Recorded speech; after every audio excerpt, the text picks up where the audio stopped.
এয়া আপোনালোকে দেখা পাইছে, মই আজি মোৰ বান্ধৱীজনীক ডক্টৰৰ ওচৰলৈ লৈ আহিছোঁ। ডক্টৰে কৈছে যে তাইক অলপ ভালকৈ ট্ৰিটমেণ্ট কৰিব লাগিব, নহ'লে আৰু 2-3 মাহৰ পাছত প্ৰব্লেম দিব পাৰে। সেয়েহে মই এতিয়া ডক্টৰৰ ওচৰত গতাই দিছোঁ মোৰ সখীয়নীক, আৰু এতিয়া ডক্টৰে ট্ৰিটমেণ্ট কৰা আৰম্ভ কৰি দিছে। ডক্টৰে কৈছে চাৰ্জাৰী কৰিব লাগিব, প্ৰথমতে আল্ট্ৰাচাউণ্ড কৰিব লাগিব, আল্ট্ৰাচাউণ্ডৰ পাছতহে চাৰ্জাৰীটো কৰা হ'ব।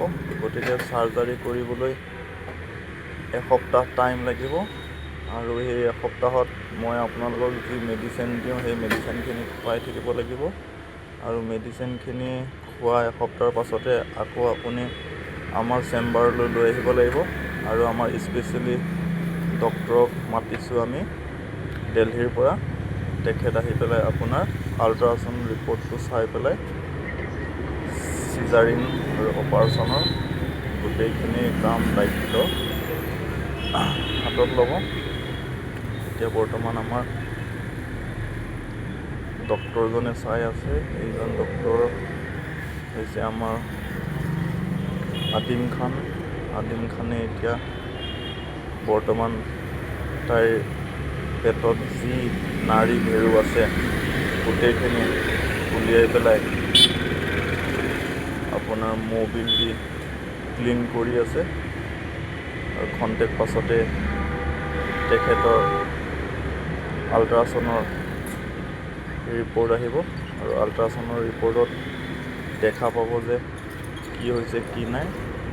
বান্ধৱীজনীয়ে খালি কৈ থাকে মোৰ পেট বিষ, সেইকাৰণে মই ডক্টৰৰ ওচৰলৈ আহিব বাধ্য হ'লোঁ।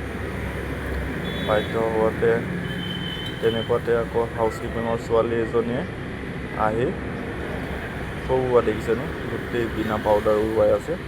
মোৰ বান্ধৱীয়ে কৈছে এনেই মই ৰ'দত আছোঁ আৰু এইফালে কিয় গোটেই পাউডাৰ উৰুৱাই আছে। সেইকাৰণে মই এইখন মেডিকেলত বহুত কষ্ট পাইছোঁ। এইখন মেডিকেলৰ ডক্টৰ খুবেই ভাল, কিন্তু ইয়াতে ৰ'দত ৰাখি পেলাই মোক অপাৰেশ্যন কৰি আছে। সেইকাৰণে মই বহুত দুখী, আৰু অপাৰেশ্যনত কি হৈছে কি নাই সেয়া আপোনালোকক মই দেখুৱাবলৈ চেষ্টা কৰিম। আৰু এতিয়া বোলে ডক্টৰজনে কৈছে বোলে ব্লাড দিব লাগিব, ইয়াৰ ব্লাডখিনি বেয়া হৈ গৈছে। এই ব্লাডখিনি বেয়া হোৱাৰ কাৰণে এতিয়া এই ব্লাডখিনি উলিয়াই দিছে। এতিয়া আপোনালোকে চাওক, গোটেই ব্লাড পুৰণা যিমান শৰীৰটোত পুৰণা ব্লাড আছিলে গোটেই ব্লাড উলিয়াই দিছে, আৰু ইয়াৰ নাড়ী ভেৰু এতিয়া ব্লাড ওলোৱাৰ পাছত অপাৰেশ্যন কৰোঁতে কি ওলাইছে চাওক। আপোনালোকে দেখিব পাইছে গোটেই অপাৰেশ্যন কৰি আপোনালোকে দেখা পাব যে গোটেই মানে আপোনাৰ এই ইয়াত দেখিছেনে কি হৈছে, ইয়াতে গ'ল্ড ব্লাডাৰ হৈ মানে গ'ল্ড ব্লাডাৰ ষ্টক হৈ পেলাই ইয়াতে ডাঙৰ এটা পাথৰ হৈ গৈছে। এতিয়া সেই পাথৰটো খুলি মেলি আকৌ তেখেতে লগাই আছে। আপোনালোকে দেখিব পাইছে, এইটো বৰ্তমান ডক্টৰে আকৌ ফিটিং কৰি আছে খুলি পেলাই। কিন্তু আৰু এসপ্তাহৰ পাছত আহিব লাগিব। এতিয়া ঔষধ পাতিবোৰ দিব, ইয়াৰে ঔষধ পাতিবোৰ খোৱা হ'লে এসপ্তাহৰ পাছত আকৌ আহিব লাগিব। আমি এসপ্তাহৰ পাছত আহি দেখুৱাম, তাৰপাছত সঠিক ৰিজাল্টটো পাম।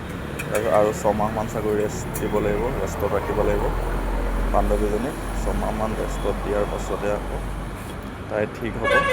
তাইৰ কাৰণে আকৌ কামৱালা বাইদেউ এজনী ৰাখিব লাগিব, কাৰণ 6 মাহটো মই নোৱাৰিম ন। গতিকে 6 মাহ মই নোৱাৰাৰ কাৰণে তেখেতক চোৱা চিতা কৰাৰ কাৰণে কামৱালা বাইদেউ এজনী মাতিব লাগিব। কামৱালা বাইদেউজনী আৰু সেই 6 মাহ চোৱা চিতা কৰি সেয়া দেখিছেনে ডক্টৰজন কেনেকৈ লৰাই পেলাইছে। সেয়া দেখিছে, আহি গৈছে লাইনত। ঠিক অপাৰেশ্যন এতিয়া মবিল তাতে মানে মবিলটো জাম হৈ যায় নেকি? আচ্ছা,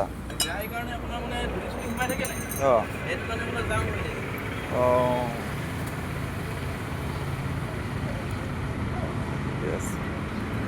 ডক্টৰজনে কৈছে যে বৰ্তমান কিবা এটা জাম হৈ আছিলে, সেই জামটো হৈ থকাৰ কাৰণে পেটটো বিষাই কৈ থাকে।